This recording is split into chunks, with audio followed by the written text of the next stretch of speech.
now. Yeah, and the same thing about what you were talking about earlier about the the killer. They were accused of killing their wife, and they spent so and so years in prison before DNA evidence. Made them show that they were innocent. But it's one of those things where it's like police officers, they're assholes usually, and they just need to fucking fill their quotas. And it just looks better on paperwork when they arrest someone, and it usually is the husband. To be fair, Jesus Christ, it's always the spouse, almost always. Like, why wouldn't it be the spouse? 9 times out of 10, it's probably the spouse. Yeah, the fucking cops will show up and be a husband and wife there, and the husband's fucking full of blood. He's fucking like he's gush where he's on the ground, his stomach's wide open. Even if he was out of town and someone else did it for sure, it's like the spouse might have hired them. Like the spouse is always fucking prime suspect number fucking 1 and 2. We said with the whole husband-wife thing, it's the wife's holding a fucking butcher knife. She's butcher knife, no marks on her, and she's got a shotgun in her other hand. And the husband, and he's the one got his ass handed to him and stuff, and they wound up arresting him. Well, yeah. I remember a freaky story. That was the thing about growing up too. We used to watch, people talk about like the murder shows nowadays. Ooh, true crime stories, It's like, dude, when I was a kid, we used to watch Autopsy. All right. Yeah. Like, they would literally it was like true crime detectives with like actual photos and videos of like fucking dead bodies and cadavers being fucking cut open and crime scene photos with like viscera everywhere. There's some good ones on there too. And I remember a good one was talking about how the woman, wife and kids were brutally like fucking stabbed to death multiple times. And the husband went to prison forever, right? And they found out retroactively, not through DNA, but through forensics, they realized the wife, she had no defense wounds on her arms. And they realized like this woman stabbed her children to death and then managed to stab herself like 36 times. Yeah. Because all of her stabs were like localized in the chest area. And the husband was brought out, and it was like unbelievable. People couldn't believe that a human is capable and willing of stabbing themselves so many times. But it's like, dude, you have no idea what a human's capable of, especially after committing such a heinous act on your own 2 children, And like, that's the kind of shit we would watch when I was like 8 years old. You know what I mean? This shit was fucked up, and it's shocking, and it always stayed with me. And I remember another good episode. I say episodes, but they're really like 3 or 4 stories per episode. But like one of the good stories was like killer. They found like white hairs on the scene of the crime. And one of the suspects they noticed had like a white cat. So they literally like staked the fucking yard and waited one day until the cat was outside, grabbed the cat, pulled hairs off the cat, DNA matched. The cat basically got his owner fucking locked away for prison. Oh, shit. Pretty cool stuff. Damn cats. Yeah. There was another crazy one, and this is like why Autopsy was awesome. Yeah, like Faces of Death. Faces of Death was a little too much. Oh my God. But yeah, it was like America's most extreme home videos. Like, I got all those crazy like car crash videos and shit. Dude, I still find those, man. They're hardcore. People getting killed every day in crazy accidents, and there's cameras everywhere. I mean, shit. Just look up all the crazy Chinese workplace accident related deaths. Unfucking believable. People getting sucked up in all kinds of like turbines and fucking getting crushed by giant, clamping machine mechanisms. Ugh, horrific. Dude, Jesus Christ. But yeah, as far as some of these other individuals, these poor unlucky saps, not to mention just like traffic accidents. Christ. Dude, at any moment's notice, you could die. And this is why when they talk about like flying cars, I'm not into it. Because like, first of all, it's bad enough like any moment you're on the car in a road, you can get killed by some idiot in a car. But now, like, just sitting at home, like, you're telling me a car could just fall out of the sky and crash into my ceiling? I don't fucking like that idea. Cars just like flying overhead, drunk drivers? No. Hell no. I love the idea. Flying cars. Take your average shitty driver and put him in the sky. How's that going to work? I have so many ex-girlfriends who are like, oh, sorry, the car ran out of fuel just directly above your bedroom window. So, my God. But yeah, as far as like other horrific acts of violence and horrible accidents and lousy ways to go, I'd like to get sucked into a jet engine. That'd be nice and quick, painless. Russian father forced his chomo friend to dig his own grave and kill himself after he had sexually abused his daughter. Damn. Sace, who is freed from jail a year after serving in 6 months. Yeah. Good. Yeah. I mean, what's that one guy, the famous guy who shot that dude in the airport? Yeah, I forgot his name. It was He's back. fucking, yeah. Yeah. Nobody looks down on that guy. You know what I mean? No. Nobody thinks like, oh, that guy's a monster, or oh heavens to Betsy.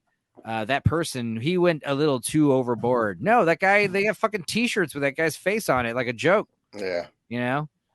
And that video is like still up on the internet. Like, yeah, you shouldn't be able to watch that guy get his brains blown out because he was a fucking chomo. And that's the thing. It's like, that's why I like one of the things I like about Starship Troopers, which is one of these movies Wes wants to watch on one of his days off. But I'm intimidated to do Starship Troopers because Riff Tracks already did it. It's hilarious, Yeah. It'd be hard to like say something about it that hasn't already been said, but we'll try. But anyway, one thing I like about it is the swift arm of the law of the judicial system in the future, where they say like, they're like, a murderer was tried and was captured today. His sentence to death. And they're like, yep, tried him already in like a few hours. Like, bring him to court. You're guilty. Your sentence is death. Your execution tonight on all channels, all net. Yeah. It'll be live broadcasted as we give him lethal injection in front of everybody. And that's why like murderers are so rare, because they catch you and fucking put your ass to death immediately. It's like, we're not going to be wasting money keeping you alive in prison. And I remember some nonsense where they were talking about, like, it's a new Twitter thread talking about how some report says it's actually more expensive to execute people than to put them in prison for life. And it's like, I don't believe that. And even if it is true, money well spent. All right. The death penalty, it's one of those things where if you're, how should I put this? If you are naive or ill-informed of the lengths and the depravity of which human crimes can be committed, if you are unaware of like how evil some people can be in acts of violence and murder and stuff, then you would obviously probably maybe not support the death penalty. But if you were aware of this kind of shit, you totally understand that some people, they got to go. The toolbox killers, they need to be executed. Fucking Jeffrey Dahmer, shit like that, death penalty. I mean, come on, dude. We can't even debate this shit. Some people are literally evil, and it was like the toolbox killers. Yeah.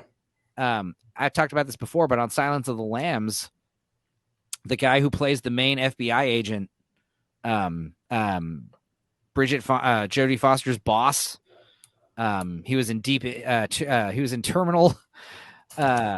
He was in Vertical Limit and a few other movies, Training Day. Anyway, I know what you're talking about, though. Yeah. He was a hardcore, blue-blooded liberal from California playing this FBI guy, and he didn't support the death penalty when he started making the movie. And as preparation for his role, he was being consulted with real FBI agents.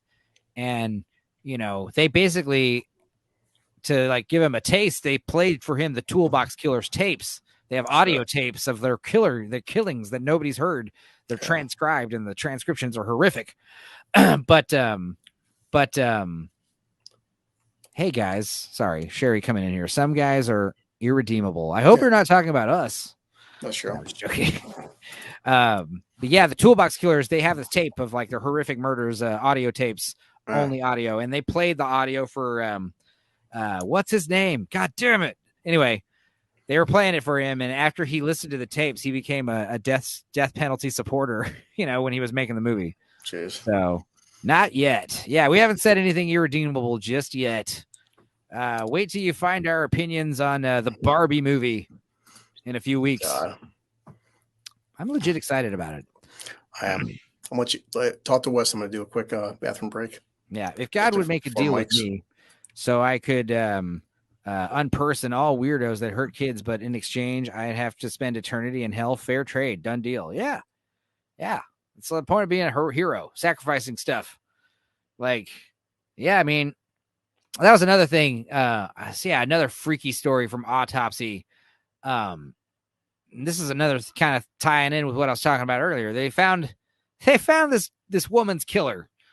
This woman was just basically found murdered on the street in a dumpster in an alley somewhere. And yeah, she was graped and tossed aside like a hunk of meat, like a sack of potatoes on the road. It was horrifying.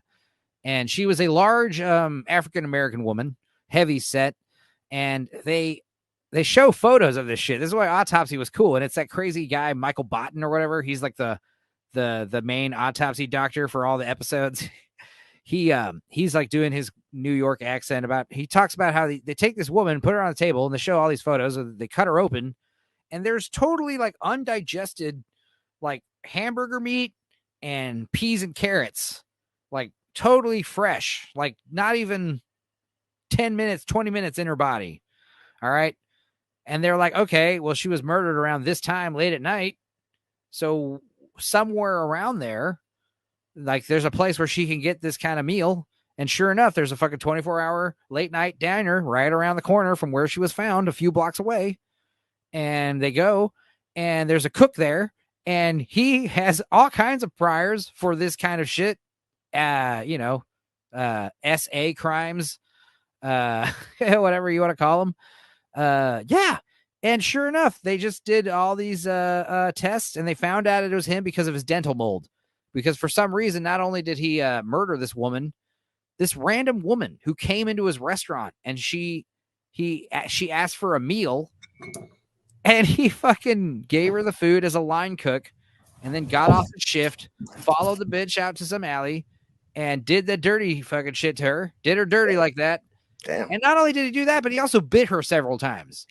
And they were able to find out it was him because of his bite marks. And it's like, dude, this person, I don't know what the reasoning is, but Jesus Christ, like if you're talking about like wasting money, keeping him in prison alive forever, what the hell? Or even 30 years, waste of time. He's just going to get out of prison and probably do the same shit again. That guy is like the person I'm describing is an animal, a maniac, a monster. Like, Jesus Christ. Do we really have to talk about this? Like, I mean, come on. Why are we wasting money keeping these people alive behind bars when they should at least be like corporal punishment for Christ's sake? Like, cane them, fucking take a couple of their fingers, something, they can remember never to do this thing. This idea of like cutting people's hands off because of like thievery. Like, we're going to have to get to that soon enough because of like how bad the looting's getting. Yeah, really. Plausch. There you go. I should have remembered Plausch because it's I got a friend with the same last name. That's who it was. Plausch. We all know the story about Mr. Plausch. Revolver. Yep. Watch the video. It's it's like with the Bud Dwyer, like the early 80s gore caught on tape. But yeah, I mean that's kind of the point. I was with that graphic fucking hamburger meat story. It's like, dude, there are people out there that are sick. Yeah. There's something wrong with them. And it's like, I don't even want you to get better because then we got to just deal with your ass after that, after the shit you did. Yeah, really. You know what I mean? Like, I can't be like acting like you're cool after you did some heinous shit.